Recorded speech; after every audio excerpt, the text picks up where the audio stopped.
Biedrība mūsu Līgsdara ezeras pagasta attīstības biedrība. Būtībā strādā ļoti daudz un dažādās jomās. Gan izglītībai, gan jauniešiem, gan kultūra vēsturiskā mantojuma saglabāšanai, gan arī pagasta attīstībai. Šogad šīs iniciatīvas ir izkāpušas no ezeras pagasta teritorijas. Viņas ir iesniegušās arī blakus pagastu teritorijās, sniedzot atbalstu. Programmā atbalsts trūcīgiem mazuļiem sadarbībā ar fondu Ziedot LV. Protams, mēs paplašināsimies, mēs strādājam ne tikai novada mērogā, mēs strādājam republikas mērogā, mēs piesaistām Eiropas Savienības finansējumus projektiem. Viss notiek. Jā, es varu ar gandarījumu teikt, ka 20 realizēti projekti ir daudz, un būtībā es pat nesaprotu īsti, kā es ar to tiku galā. Bet es tiku galā, jā, man ir brīnišķīga komanda. Ja jau reiz man šī iespēja bija piespēlēta, tad es ar viņu esmu spējīga tikt galā. Un tā ir spīts pierādīt, jau pierādīt pašai sev, ka es to varu.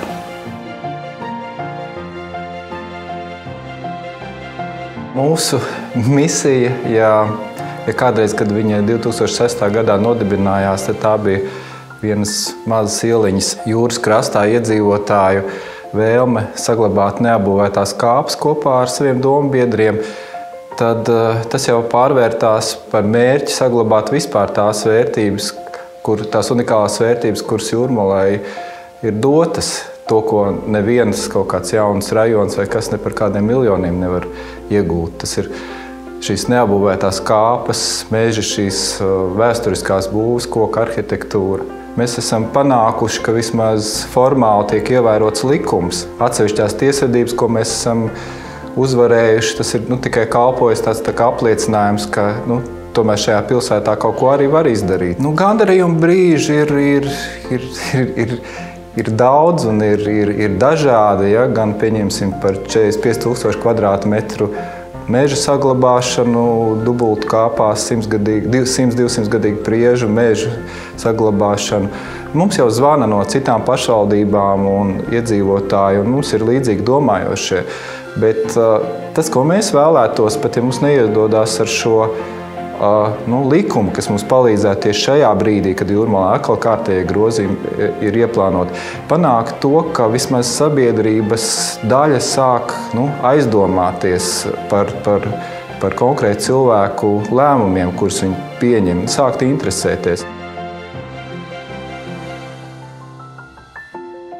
6 лет назад мы с группой единомышленников организовали общественную организацию «Мотус Вита», которая объединила в себя людей с редкими неизлечимыми заболеваниями нейромускулярной группы. Это люди с серьезными ограничениями движений, испытывают большие трудности в жизни.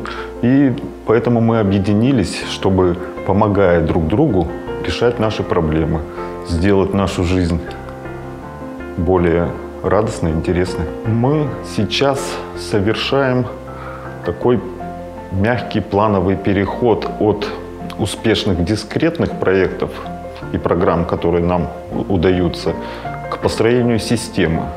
То есть мы хотим построить систему, такую систему, чтобы людям с нейромускулярными заболеваниями было интересней и качественнее жить. Когда у людей блестят глаза и появляется улыбка на лице у наших людей, с которыми судьба, жизнь обошлась довольно сурово, да, вот это, наверное, самый такой радостный, приятный момент и для меня. Я сам по себе знаю, что это такое.